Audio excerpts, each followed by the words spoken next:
تو میرے محترم دوستو بات یوں ہے کہ ہمیں اپنی عبادت کو، اپنی تراویح کو، اپنے روزے کو کیا بنانا ہے؟ عبادت یا مشقت؟ عبادت بنانا ہے کہ روزہ تو ایسا عمل ہے کہ اس کا اجر اللہ خود دے گا. باقی جتنے اعمال کے اجور ہیں وہ اللہ فرشتوں سے دلوائیں گے، ان کو یہ دے دو، ان کو یہ دے دو، ان کو یہ دے دو. باقی اعمال کے اجور حکم سے ملیں گے، باقی اعمال کے اجور حکم سے ملیں گے، اور روزے کا اجر اللہ خود دیں گے. روایت میں آنا اجزی بھی ہی کہ میں اس کو اجر خود دوں گا. میں نے کہا نہیں، اجزی بھی ہی نہیں ہے، اجزا بھی ہی ہے. اجزا بھی ہی کہ سارے اعمال کا تو میں بندے کو اجر دوں گا، اور روزے کا کہ میں خود اس کا ہو جاؤں گا. جی ہاں، نماز کے بدلے میں تو کیا ملے گا؟ اجر ملے گا. جی ہاں، اور روزے کے اور روزے کے بدلے میں کہ روزے کے بدلے میں اللہ خود ملیں گے.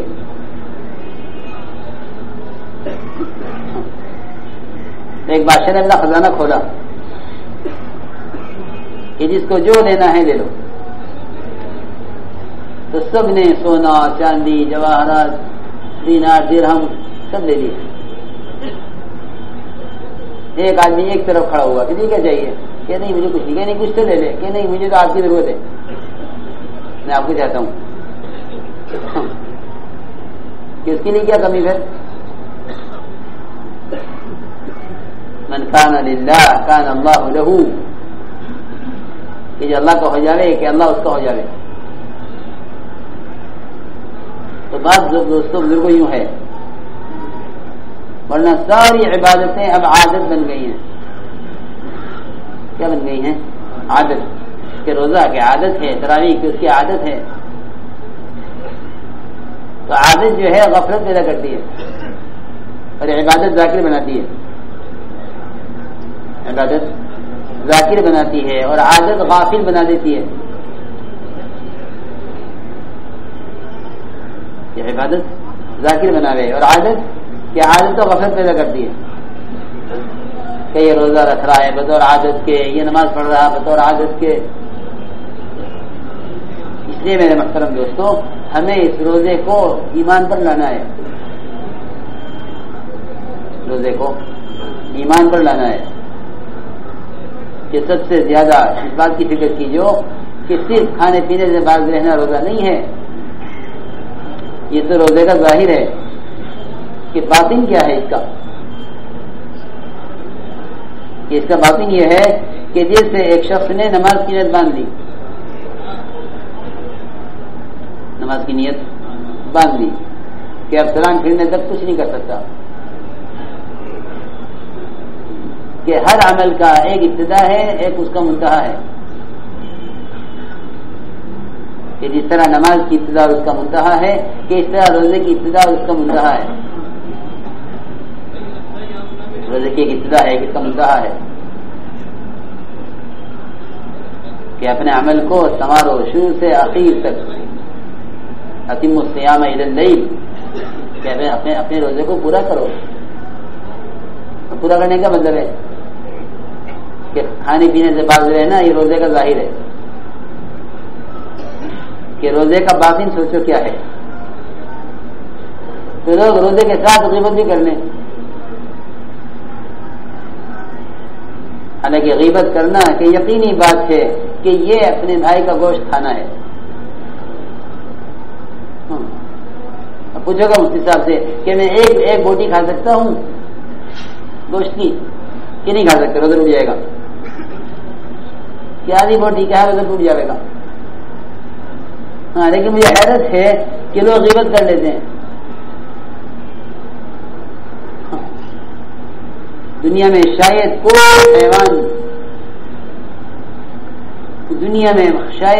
کوئی حیوان ایسا ہو، بلکہ یقینی بات ہے یہ کہ انسان سے زیادہ گوشت دنیا میں کسی چیز کا نہیں کھایا جاتا. سب سے زیادہ گوشت انسان کا کھایا جاتا ہے. سب سے زیادہ گوشت کس کا؟ انسان کا، غیبت کے راستے سے سب سے زیادہ گوشت، جو دنیا میں کوئی جانور ایسا نہیں اس کا گوشت انسان سے زیادہ کھایا جاتا ہو. سب سے زیادہ گوشت انسان کا کھایا جاتا ہے. کہیں کے راستے؟ غیبت کے راستے سے. اس لیے میرے دوستوں بزرگوں دیکھو یہ مہینہ عبادت کا، دعوت کا، سمجھتے تھے کہ اس مہینے کا اثر اس مہینے کا اثر 11 مہینوں پر پڑے گا.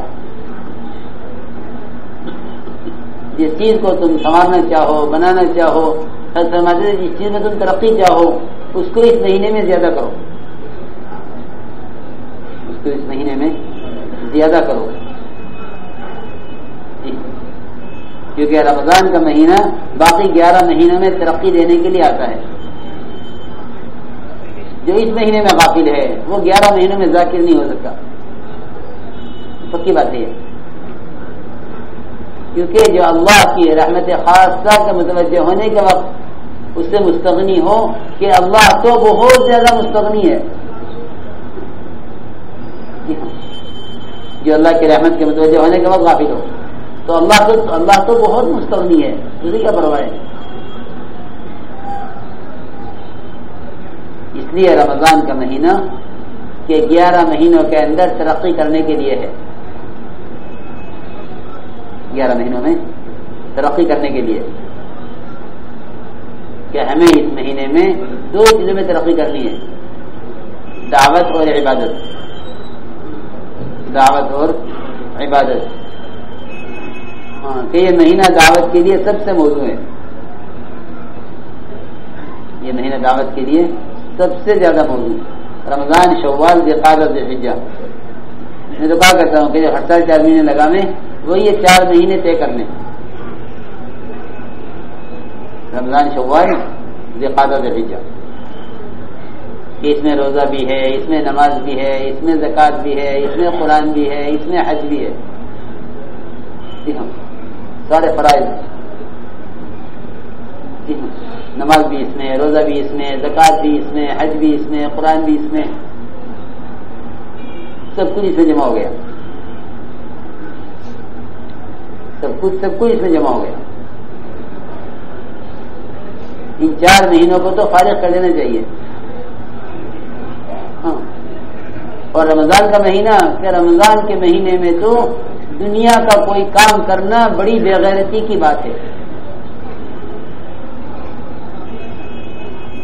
کہیں گی بے غیرتی کی بات ہے. ہاں، 11 مہینے کمائی دنیا کہ رمضان کا مہینہ خرچ کرنے کا اور عبادت کا ہے.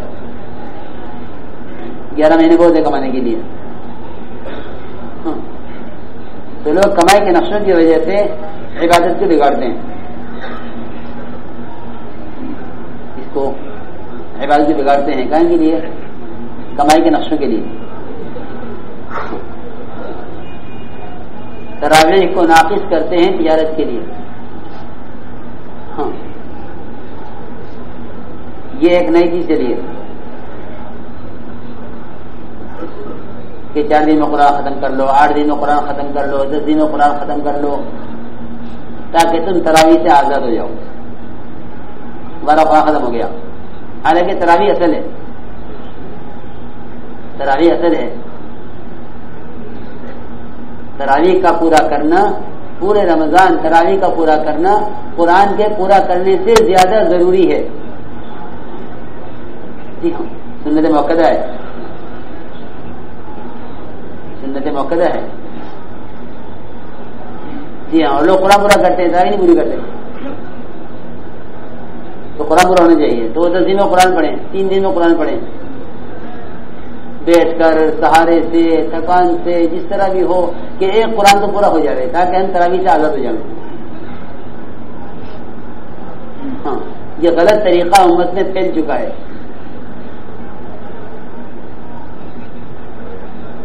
یہ غلط طریقہ امت میں پھیل چکا.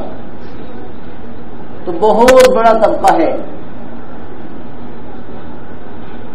جو تراویح کو چھوڑ دیتا ہے اس لیے کہ ان کا قرآن ختم ہو گیا، ان کا قرآن ختم ہو گیا، وہ سمجھتے ہیں کہ تراویح قرآن ختم کرنے کے لیے ہے، حالانکہ ایسا نہیں ہے، بلکہ قرآن تراویح کے لیے ہے، قرآن کے لیے ہے، جی ہاں، تلاوت نماز کے لیے ہے، تلاوت کے لیے ہے، نماز کے لیے قرآن ہے، ہاں اصولی بات یہ ہے کہ نماز کے لیے قرآن ہے، نماز اصل ہے کہ اگر آپ کو سفر کرنا ہے تو آپ کریں، جہاں آپ جانیں گے وہاں آپ کو تراویح ملے گی،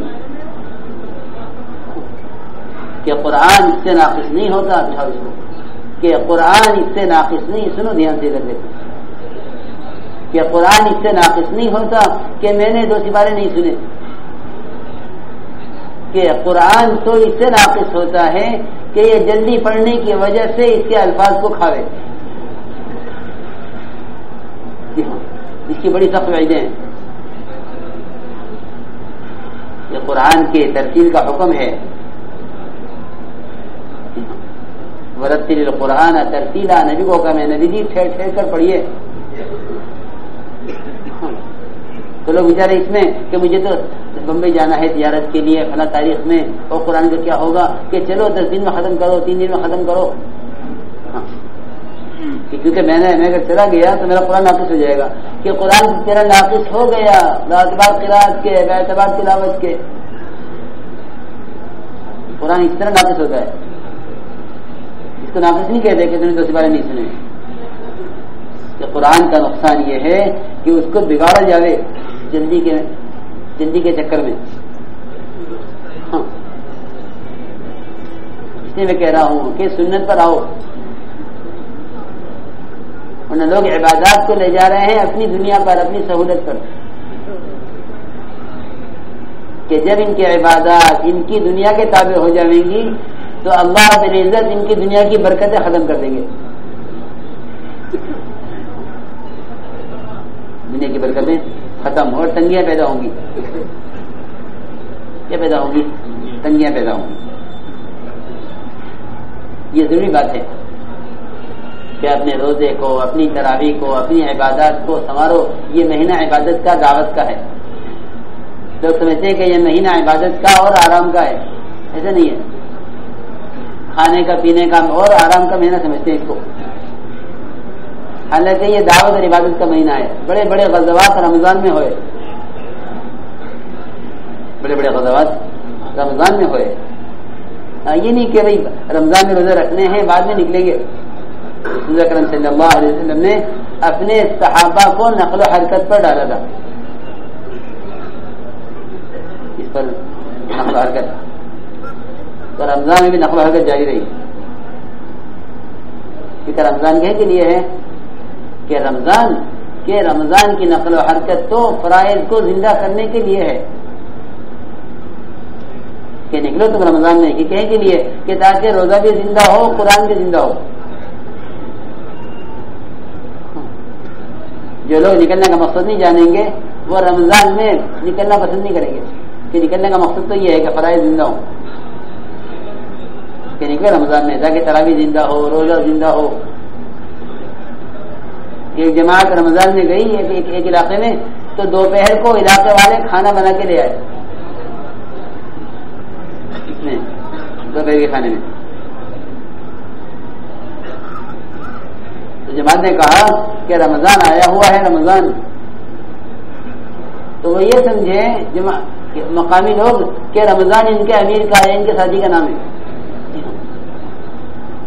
اتنی جہالت امت میں، اور یہ اس علاقے کی بات ہے جہاں بہت کام ہے، تو بڑا مرکز ہے، بڑا کام ہے، جی ہاں، اور بالکل وہی مرکز سے کچھ فاصلے پر شہر سے ایک طرف جماعت نکلی رمضان میں، تو وہ کھانا لیا بنا کے کہ جماعت آئی ہے کھانا کھلاؤ، ان نے کہا رمضان ہے، کہ کیا رمضان؟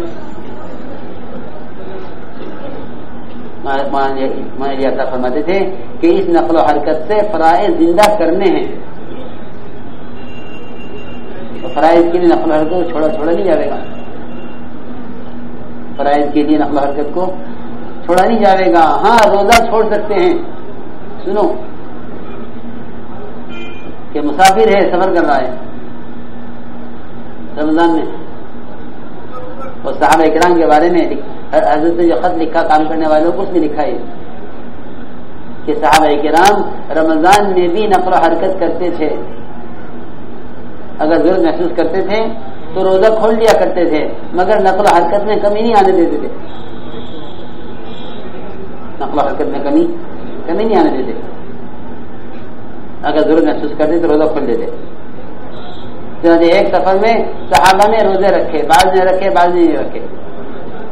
حضور اکرم صلی اللہ علیہ وسلم اور عبداللہ بن رواحہ, ان دونوں کا روزہ تھا اور کسی کا روزہ نہیں تھا, اور کسی کا روزہ نہیں تھا. سفر میں دیکھ کہ سفر میں روزہ چھوڑنے کی رخصت ہے, بعد میں قضا کرے. جی ہاں, عبداللہ بن رواحہ اور آپ صلی اللہ علیہ وسلم ان دو کا روزہ تھا, باقی کسی کا روزہ نہیں تھا. جی ہاں, تو جب صحابہ جا کے اترے تو جن کا روزہ تھا وہ تو جا کے بیچارے پیاس میں, بھوک میں, ضعف میں لیٹ گئے. تو جن کا روزہ نہیں تھا, کہ جن کا روزہ نہیں تھا انہوں نے سارے جانوروں کو پانی پلایا, چارہ کھلایا, اور روزے داروں کے آرام کا, راحت کا انتظام کیا, خیمے لگائے. تو آپ نے فرمایا کہ آج روزہ کھولنے والے اللہ کے راستے میں خدمت کی وجہ سے روزہ رکھنے والوں سے اجر میں آگے بڑھ گئے.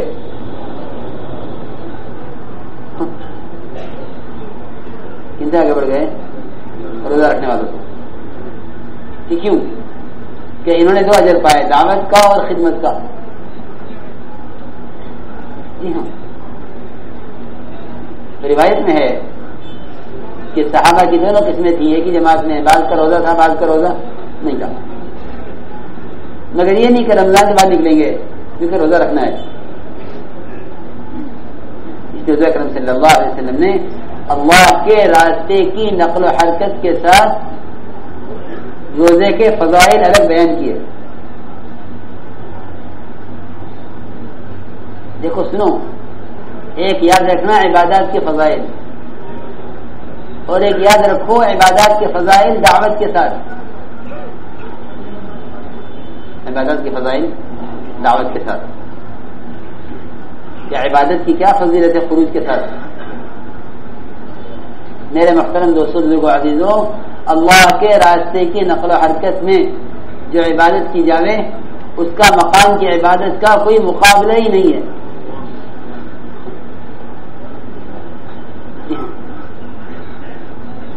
آپ اندازہ کریں, جمعہ کا دن صبح جماعت تیار کی آپ صلی اللہ علیہ وسلم نے. میں آپ کو بتاؤں کہ عبادت کی وجہ سے خروج میں اگر تاخیر ہوگی تو کتنی بڑی فضیلت ہاتھ سے نکل جائے گی.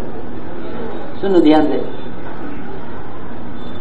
اگر عبادت کی وجہ سے اللہ کے راستے میں نکلنے میں تاخیر کی تو کتنی بڑی فضیلت ہاتھ سے نکل جائے گی.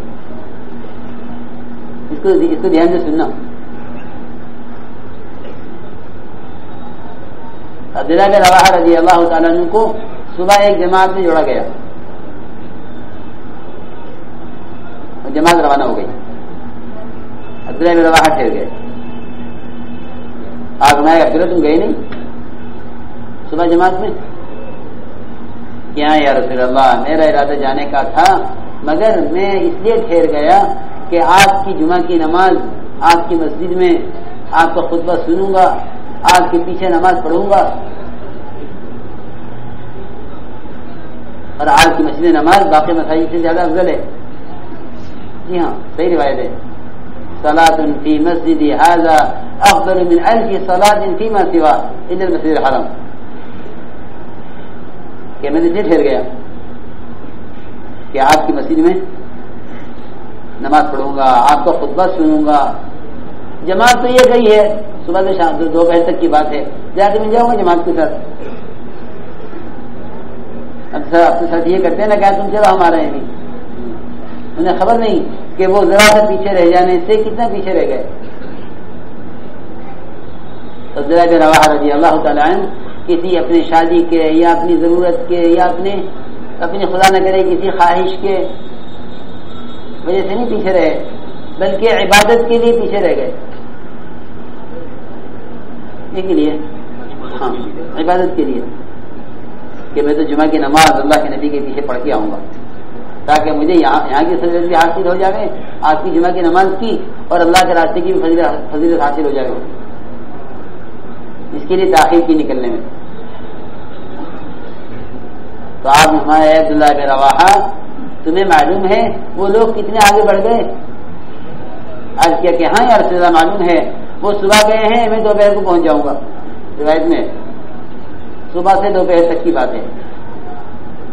فرمایا اے عبداللہ بن رواحہ صبح نکلنے والی جماعت تم سے 500 سال آگے بڑھ گئی ہے. کتنے سال؟ 500 سال آگے. اے عبداللہ بن رواحہ ایک روایت میں ہے کہ تمہارے اور تمہاری جماعت کے درمیان اتنا فاصلہ ہو گیا جتنا مشرق مغرب کے درمیان ہے. کتنا فاصلہ ہو گیا؟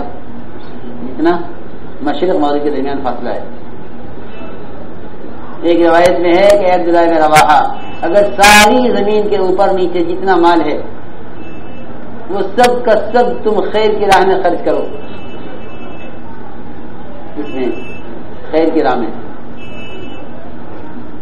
خیر کے کاموں میں خرچ کرو، ساری دنیا کا مال تمہارا ہو جائے تو تم سارے مال کو خیر کی راہ میں خرچ کرو اخلاص کے ساتھ. جی ہاں، تو تم صبح نکلنے والی جماعت کی فضیلت کو حاصل نہیں کر سکتے. یہ ہماری ایسا فرماتے تھے کہ اللہ کے قرب کا اور ترقی کا اتنا یعنی تیز رفتاری کا راستہ ہے یہ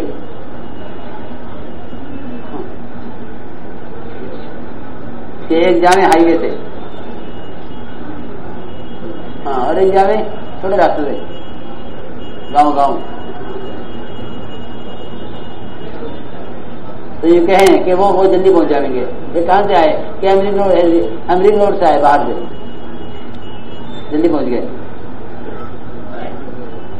کہ اللہ کے راستے کی نقل و حرکت عبادات میں زیادہ ترقی دینے والی ہے. اس لیے مولانا صاحب فرماتے تھے کہ جس چیز میں تم ترقی چاہو، جس چیز میں تم لوگ ترقی چاہو اس کو اس مہینے میں زیادہ کرو. تلاوت میں، عبادت میں، نمازوں میں، ذکر میں، تہجد میں. اور پھر دونوں طرف سے مدد ملی ہوئی ہے کہ شیاطین قید کر دیے گئے. جی ہاں، شیاطین قید کر دیے گئے. جتنے بڑے بڑے شیاطین ہیں خاص طور پر ان سب کو قید کر دیا گیا کہ شیاطین تو یوں قید ہو گئے اور نفس جو ہے وہ مارا گیا خواہش کے دبنے سے نفس دب جاتا ہے. کہ بہترین موقع ہے تیرے لیے. تو یہ کہ سب سے بڑا غافل ہے وہ شخص جو رمضان کے مہینے کو دعوت عبادت کے لیے غنیمت نہ سمجھے. سب سے زیادہ محروم، ہاں سب سے بڑی محرومی ہے کہ جو رمضان کے مہینے کو دعوت عبادت کے لیے غنیمت نہ جانے وہ سب سے بڑا محروم ہے. کیونکہ اس سے بڑا محروم کون ہوگا کہ جس کی محرومی پر جبرائیل بددعا کر رہے ہیں اور اللہ کے نبی آمین کہہ رہے ہیں. جی ہاں، اسی پر ہے وہ آمین اور دعا. اس کی جبرائیل علیہ السلام جو بددعا کر رہے ہیں. جی ہاں، کہ اللہ کی رحمت سے دور ہو گیا وہ شخص کہ جس سے یہ مہینہ گزر جائے اور اس کی مغفرت نہ ہو اور جس کو بڑھاپے والدین ملے اور وہ اپنی مغفرت ان کی خدمت سے نہ کرا سکے. وہ کیا ہو گیا؟ اللہ کی رحمت سے دور ہو گیا. تو آپ کیا فرما رہے ہیں؟ آپ ممبر پر چڑھتے ہوئے آمین آمین کہہ رہے ہیں اور لوگ آپ کی آمین تو سن رہے ہیں اور بددعا آپ کو سننے میں نہیں آ رہی. تو صاحب نے کیا کہ یا رسول اللہ آپ آمین کس کی دعا پہ کہہ رہے تھے؟ ہم نے تو آپ کو کبھی ایسا کرتے ہوئے سنا نہیں کہ ہاں بد دعا جبرائیل کر رہے تھے اور آمین لو سنو کہ سارے ملائک میں سب سے افضل امین جبرائیل وہ بد دعا کریں اور آمین کون کہے؟ جی ہاں کہ ساری مخلوق کا سب سے بہتر آدمی آمین کہے. بتاؤ اس دعا کی قبولیت میں کوئی کمی ہے کہ اس سے زیادہ کون محروم ہوگا کہ جو اس مہینے کو غفلت سے گزار دے؟ اس لیے میرے اس دوست بزرگوں دعوت عبادت کو جمع کرو. مولانا ایسا فرماتے تھے کہ دعوت عبادت کو جو جمع کرے گا اللہ اس کے لیے نظام عالم کو مسخر کریں گے. جی ہاں تفسیر عالم کا نسخہ ہے یہ کام، لیکن تفسیر عالم اس پر ہے کہ دعوت عبادت کو جمع کرو. اور قرآن کی بات بھی یہ ہے کہ جو دعوت اور عبادت کو جمع کریں گے ان کا دین سب سے اچھا ہوگا. ان کا دین سب سے اچھا دین کس کا ہے؟ جی ہاں قرآن کا یہ چیلنج ہے. جی ہاں قرآن کی بات ہے اور بڑے اچھے انداز سے بیان کیا. ومن احسن قولا ممن دعا الى الله وعمل صالحا کہ اس سے اچھا دین کسی کا نہیں ہو سکتا. سنو دھیان سے، لوگ پوچھتے نا کہ ہاں دین تو ہے تبلیغ سے کیا ہوگا؟ کہ قرآن یہ کہہ رہا ہے کہ تبلیغ سے تیرا دین سب سے اچھا ہو جائے گا. جی ہاں قرآن کہہ رہا، تو قرآن صاف کہہ رہا ومن احسن قولا ممن دعا الى الله کہ اس سے اچھا دین کسی کا ہو نہیں سکتا جو دعوت اور عمل کو جمع کر لے. تو قرآن کی بات ہے.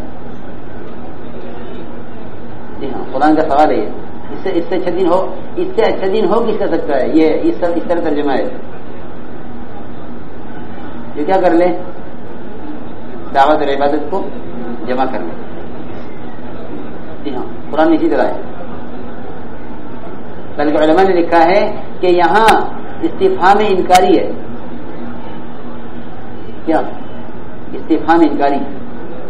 علماء جانتے ہیں کہ استفہام انکاری جو ہے وہ تاکید کا اور تو تاکید کا فائدہ دیتا ہے. اس کا فائدہ دیتا ہے تاکید کا. یہاں استفہام انکاری ہے. جی ہاں استفہام انکاری ہے. من احسن قولا ممن دعا الى الله کہ اس سے اچھا دین کسی کا نہیں ہوگا. کس کا ہو سکتا ہے؟ اللہ سوال کر رہا ہے بندوں سے کہ یہ کیا کر لیں کہ دعوت اور عبادت کو جمع کر لیں. ان سے اچھا دین کسی کا نہیں ہو سکتا. اس لیے میرے محترم دوستوں ہمیں اس محنت میں اس مہینے میں خاص طور پر دعوت عبادت کو جمع کرنا ہے. خوب اللہ کے راستے میں روزہ رکھنے کے فضائل دیکھو. کتنے صحابہ ہیں جن کی شہادت روزے کی حالت میں ہوئی.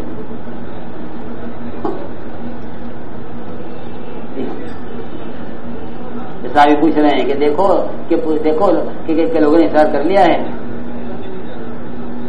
اور زخموں سے چور پڑے ہوئے کہ دیکھو پوچھو لوگوں نے اصرار کر لیا کہ نہیں بھی نہیں کیا. پھر آگے پانی لاؤں کہ ہاں لاؤ پانی. تو پانی آیا، پانی دھار میں لے کر آئے پانی پلانے کے لیے افطار کے لیے. تو وہ غروب سے پہلے ہی جان نکل گئی. غروب سے پہلے افطار کی حالت میں جو ہے روزے کی حالت میں.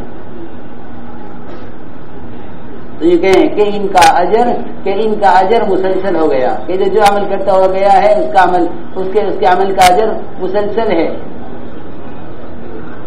جی ہاں تو اللہ کے راستے کی نقل و حرکت کے ساتھ عبادات کا مقام کی عبادات کے ساتھ کوئی مقابلہ ہی نہیں ہے. دیکھو فضائل. بھائی دوستوں بزرگوں عزیزوں ہمارا نکلنا جو ہے نا وہ اپنی دنیا کو سامنے رکھ کر ہے کہ مجھے کب نکلنا چاہیے. میری دکان، میرا کارخانہ، میری بیوی، میرے رشتے دار، میرا اپنا دنیاوی نظام مجھے کب نکلنے کی اجازت دیتا ہے. اگر یہ مزاج بن گیا نا تو پھر تبلیغ ایک پروگرام ہوگا، ایک تنظیم ہوگی، کیونکہ تنظیمیں چلتی ہیں دنیا کو سامنے رکھ کر، دعوت چلتی ہے، عبادت اور دعوت چلتی ہے مجاہدے کو سامنے رکھ کر، دین کے تقاضے کو سامنے رکھ کے چل. تو یہ بہترین موقع ہے اللہ کے راستے میں نکلنے کا کہ رمضان میں دعوت کو، عبادت کو جمع کرو، کہ جس چیز کو تم زیادہ جس چیز میں ترقی چاہو اس کو اس مہینے میں زیادہ کرو. اور تو نقل و حرکت تو اس رمضان کے مہینے میں زیادہ چاہتے ہیں تاکہ قرآن، نماز، روزہ زندہ ہو. ہم نے حافظ صاحب کہنے لگے کہ وقت مجھے لگانا ہے مگر رمضان میں نہیں نکل سکتا. کہ کیوں؟ کہ مجھے قرآن سنانا ہے. حافظ صاحب کیا کہنے لگے کہ مجھے قرآن سنانا ہے. میں نے کہا میں تمہیں قرآن سنانے کے لیے نکالنا چاہ رہا ہوں.